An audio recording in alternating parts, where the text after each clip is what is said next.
Powered by the Inside the Birds podcast. Now, live from inside the Matt Black Kia Studios. This is Football at 4. All right, Football at 4 is powered by the Inside the Birds podcast with Geoff Mosher and Adam Kaplan. Of course, Mosher is here on a Monday. It is a Eagles loss that we will dive into right now.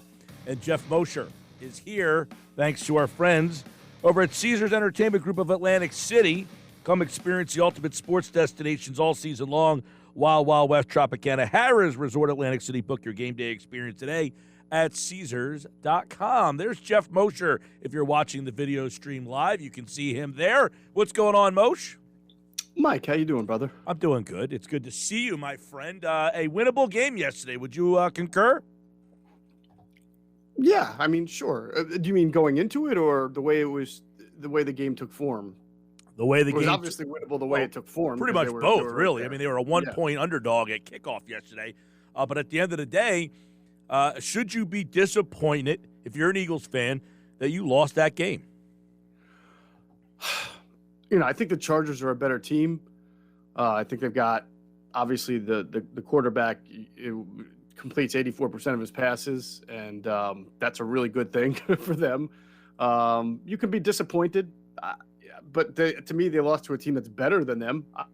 I mean, I think the Chargers are better than the Raiders. The Eagles got killed by the Raiders. They were competitive against the Chargers. Nobody wants to hear about improvements, but the bottom line is they have improved since that Chargers blowout, but they're still going to lose to teams that are better than them because they're not a very good team. All right, so that the fact that they were in that game, you're saying is encouraging. You're saying that has shown some growth then. I mean, I can't be alone in that opinion, right? Certainly over the last 2 weeks, the offense has scored more points. Well, you're being rational to an irrational audience. Well, and then I feel like we're going to probably have some discussion about that today with the defense. But, you know, it's hard for me to have a different reaction than other people. Other people who thought that the Eagles were going to be really good are probably disappointed. I didn't think the Eagles were going to be that good, and I thought this was a game they were going to lose, and they lost, and they were competitive. I would say that I don't think – here's like – when I look, like, back to week one, they lost to Atlanta. Or they beat Atlanta, and they beat Atlanta up. And the reaction was, well, Atlanta's the worst team in the league. They're horrible. Well, Atlanta's in the playoffs right now. So you have at least shown you're on par with that team. So I feel like I'm in the boat with all these other teams that are in the mix with me right now. And if I have a game that's a winnable game at home, I can't the next day say I lost that game because I was not prepared. Yeah, I don't think yes, I agree with you. You can't lose a game at this stage of the season because you're ill-prepared for your opponent. I don't think the Eagles were ill-prepared. Could they have done some things differently? Perhaps. But we've kind of said that with every game. Well, at what point, Geoff? At what point? Like Sirianni said yesterday, look, I've blasted Sirianni for his game plan being lousy. Well, guess what? I'll give him credit. He learned from Detroit. I'm not saying he has to run it 40 times. I think it's almost excessive that he's running that much now, but he's learned. He has learned and evolved his game plan, okay? Mm-hmm. At what point does the head coach step in and say, dude, 16 straight completions, do something different? Well, 16 straight completions weren't all against the same look, to be fair. I killed Jon Gannon, just like Sirianni, like most of us, after the first 5 or 6 weeks for a couple of things. One, I thought he was playing too many linebackers and not the right linebackers. He's changed that. His linebacker play is getting a little bit better. I agree. Especially with TJ Edwards in there.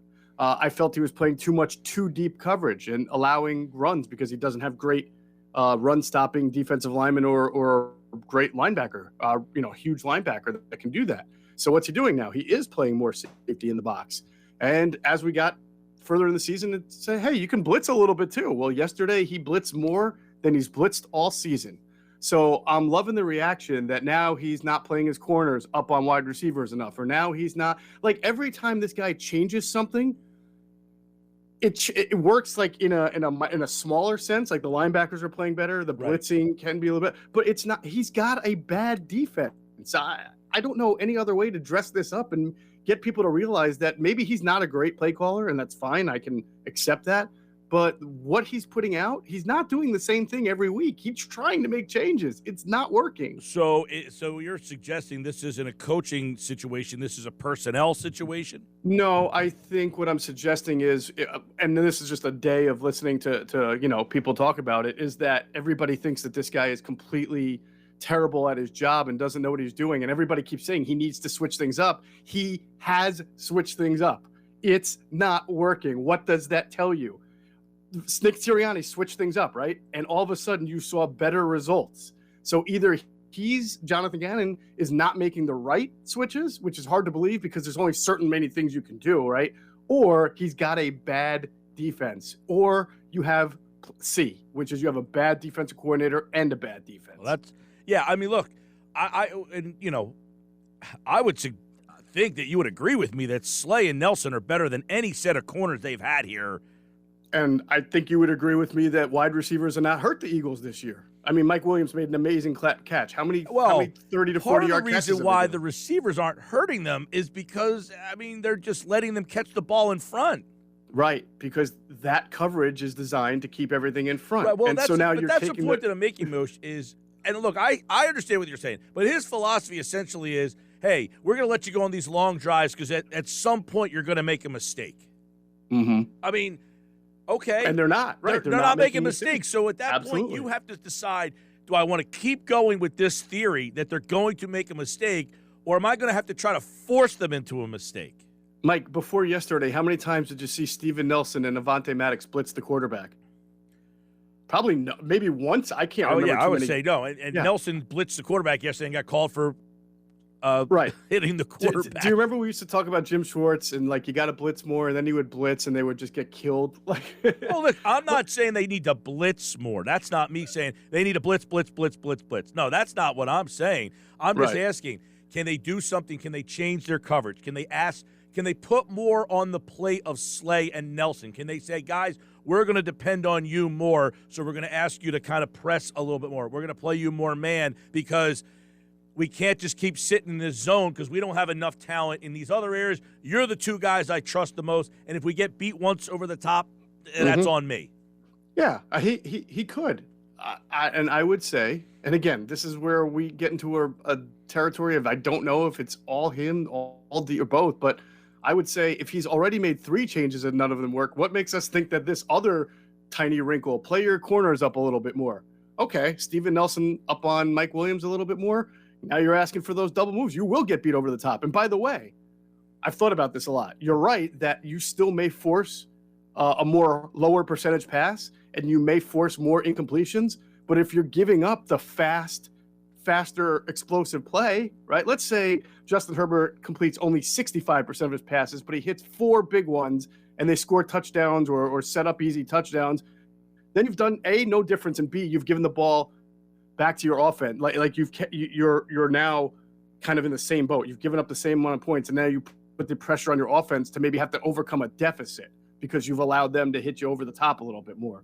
Maybe it works, Mike. I don't know. But the point is, he has not been stagnant for the last 3 weeks. You've tried to do things, and they're not working. And by the way, I heard you earlier, Davion Taylor looks like a linebacker who can make a tackle when the guy's right in front of him. He's still lost in coverage. I mean, go look at how many tight end yards were. I mean, he's an okay. You were trying to compare like Schwartz's defense to this year's defense and say this defense is a lot better. Well, I'm saying corner, but not really in totality. No, Taylor, you're right. He is raw and lost half the time out there. But I'm saying he's at least an athlete that can cover up for some of his mistakes that he makes because he can run. These guys they've had out there in the past, you give up a catch, they're out of place, and then they can't even make up for it because they couldn't run either.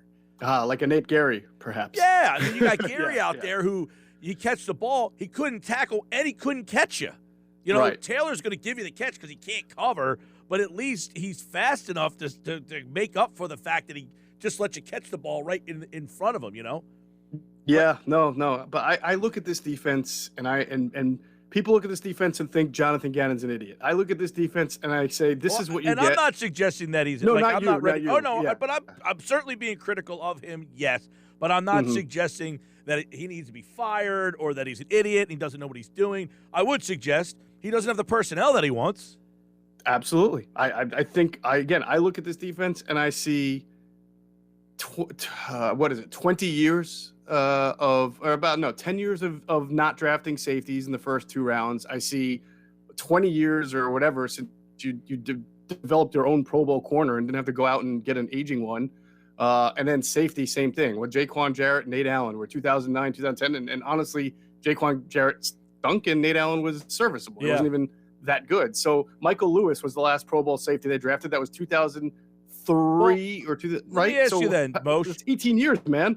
Are there I'm saying, is his game plan suggesting that my safeties are a problem? I think his game plans is very soft and very unaggressive. And that's the part I don't like. And I get it, but I also can't sit here and tell you if he played a little bit more aggressive, a little more up on these guys, that 30-year-old Rodney McLeod and 30-year-old Anthony Harris are going to sit there and do a really good job defending Keenan Allen and Mike Williams. And I mean, they could barely stick with these tight ends that you never even heard of, right? I mean, the reality is it's like a pick your poison to me. And he has tried to do things differently. It's not working. And I think we always wait until the offseason to kill the roster and the decision makers, but they play as much part in this as the coaches do. Right. Now, I mean, again, I said, I'm not the guy. Fans, they just want to blitz. I mean, Jim Johnson has crushed every other defensive coordinator's ability to be a coordinator in this town. They just want blitz, blitz, blitz, blitz, blitz. They did blitz more yesterday. The blitzes didn't work. Now, they did work in the first half. They blitzed a lot in the first half, and they caused some havoc. Why didn't they do that in the second half? You need me to tell you why? Did you lose a certain piece of personnel in the second half that might be your only good guy? That you just said it. Darius Slay put more on his shoulders. Well, when he's out on the sideline and you got Zach McPherson on, I was shocked. There was one play. I'm like, wow, they haven't tested Zach McPherson yet, right? And then I noticed he's playing about 10 to 12 yards off of it was not Allen. It was maybe Parham or no, Guyton.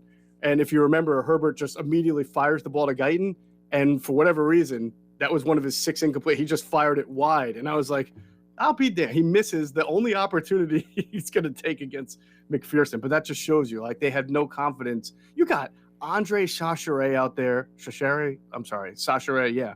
You got Zach McPherson. You got TJ Edwards, who's really been a help in the run defense. But if you're asking him to play man, if you're going to play blitz and play more man, and now he's got to cover Austin Eckler one-on-one and cut. You're just asking for a bad matchup somewhere. It sucks, but that's the reality of being a bad team. All right. Well, that at least paints a better picture to the people out there that would say, all right, why don't you doing this? So if they blitz more, that's not helping them if you don't have Slay on the field, because they're going to find that guy and go right after him and say, McPherson, you make the play, because that's not going to happen. Yeah, I mean, and maybe there's some merit to the idea, just let them make – if they get beat, they get beat. But people say, like, I'd rather see that, but they're wrong, because then when the Eagles lose, no matter what, they get mad at it. It doesn't matter how they lose. They get mad for something else. And by the way, this Nick Sirianni, I give him a lot of credit. The offense the last 2 weeks, he's found something with the run game. How long do you think that's going to last, that he can run the ball? I heard you say it. You're right. How long do you think he's going to be able to run the ball 35 times a game? You think the Broncos are going to sit there and let him run 35 times a game in Denver? Heck no. So this whole idea that all these games now are winnable because the offense is bang, bang now? No. Someone's going to make the adjustment. And they're going to make the Eagles in a game or two, and then when they're not playing the worst run defense in the L or the worst team in the NFL, someone's going to challenge that offense a little bit more and see if they can do more than just run it up the gut. And then when it doesn't work, you're going to hear that Nick Sirianni's an idiot again. Well, right. And you're right. And I said this earlier. You can't run 40 times a game and expect to win games. You might shorten the margin of error and make the games closer, for now. But that's not a sustainable blueprint. That's like the Broncos suggesting we're going to keep Tim Tebow and keep this playbook for him. And they couldn't do it. It was sustainable for 8 games, but you can't do that. So absolutely. What do you think though of the running game here? Because I think it's going to be interesting. With Sanders ready to return soon, you got Jordan Howard decision to make. Howard's been pretty good. You got 4 running backs if Sanders comes back. How do you divide the time? He already talked today. We just heard him say got a lot of mouths to feed. You can't find a way to get Watkins involved right now because you're running so much. Rieger's apparently is completely out of the offense. I mean, it's a tough when he gets Sanders back, this is going to be real interesting. It is. I think obviously the running game's been very effective and good. Again, against the worst team in the league and then the worst run defense in the league. But I also think the running game is kind of boring. Not like conceptual. I don't mean like it's not fun to watch. I mean, it is actually fun to watch them just dominate in the trenches. But they don't do anything Shanahan-esque or ultra sophisticated. They put 2, sometimes 3 tight ends on the line of scrimmage with the 5 offensive linemen, and they run the ball up the middle, right? Or sometimes they come out in shotgun and they run a draw. They run the ball up the middle. You don't see a whole lot of motion. You don't see a whole lot of misdirection. You don't see a whole lot of trapping. You don't see a ton of pin pull stuff, right? So that's why I say don't get so comfortable with the idea that the Eagles are just going to roll all over everybody with a running game here on out. Vic Fangio is one of the best defensive coordinators in the game.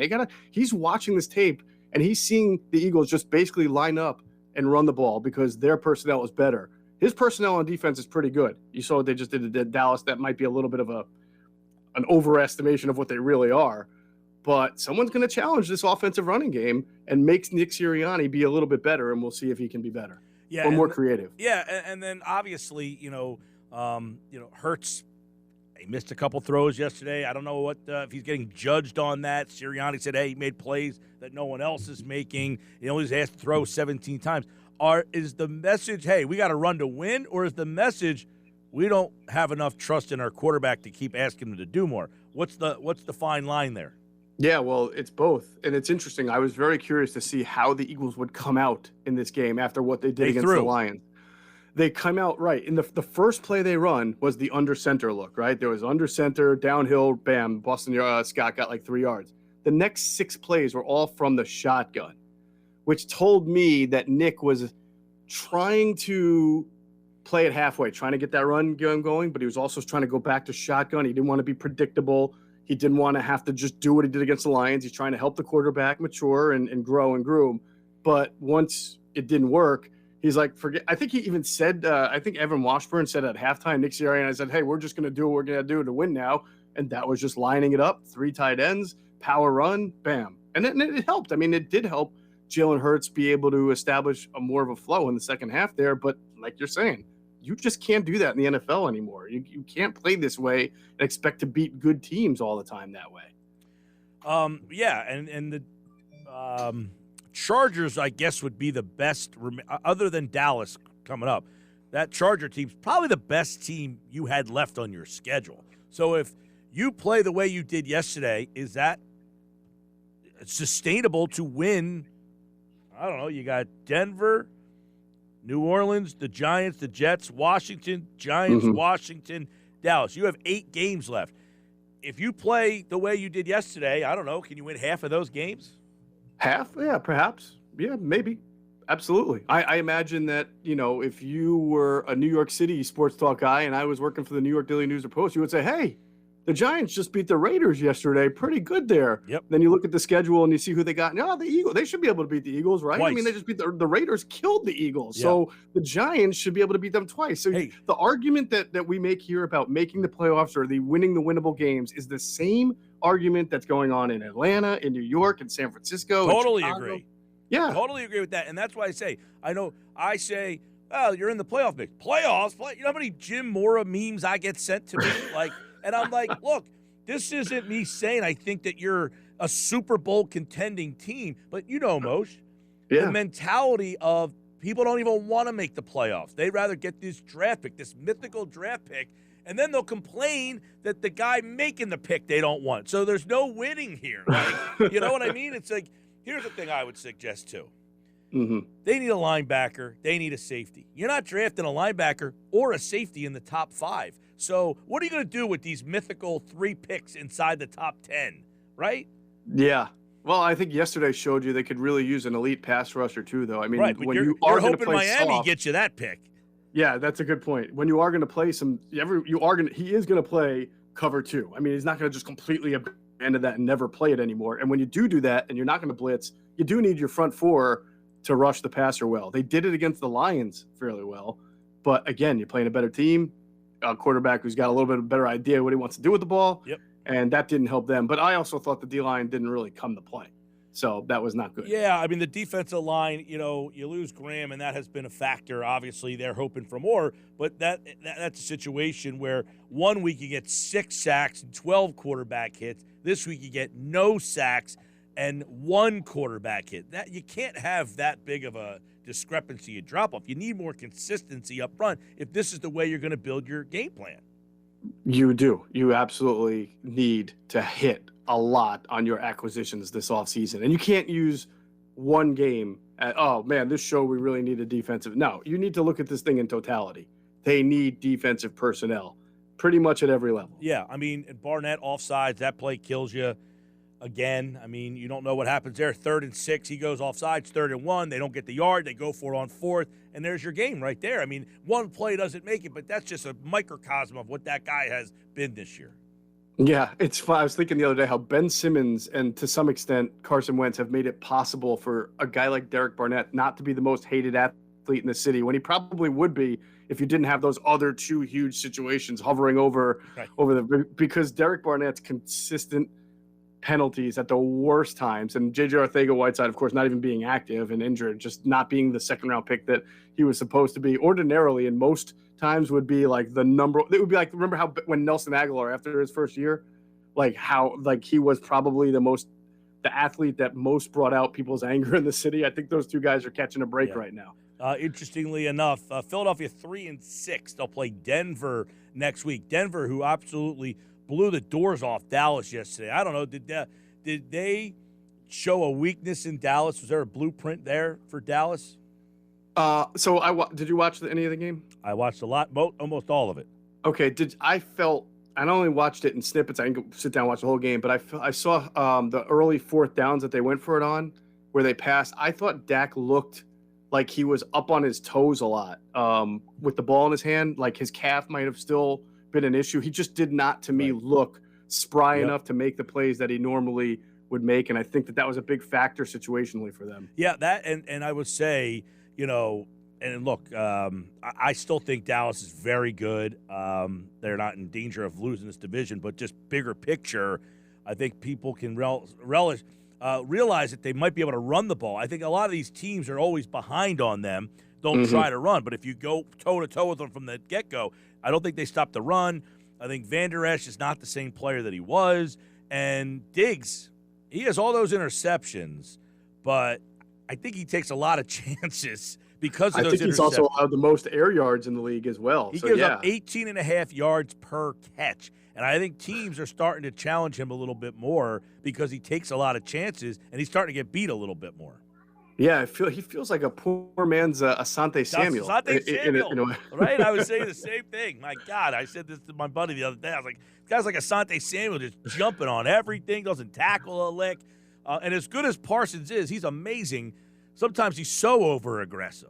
Yeah, Ernie Sims had that issue, right? I mean, I'm not trying to compare Ernie Sims because he was clearly not as good as Michael Parsons is going to be. But Ernie Sims was so fast and so athletic, and so much so that people would be like, I'm just going to throw a screen to his side because he's going to literally over-pursue the target by like 10 yards, right?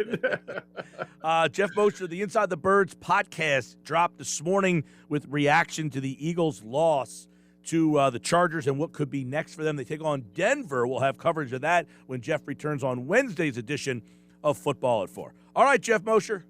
All right, buddy, this was fun. Talk to you Wednesday. As always, Andrew's here tomorrow. Mosher's back on Wednesday. And of course, Adam will be here on Friday's show. I'm Mike Gill. This is the Sports Bash. Football at 4 is brought to you by Caesars Entertainment Group of Atlantic City. Come experience the ultimate sports destinations all season long. Wild Wild West, Tropicana, Harrah's Resort, Atlantic City. Book your game day experience today at Caesars.com.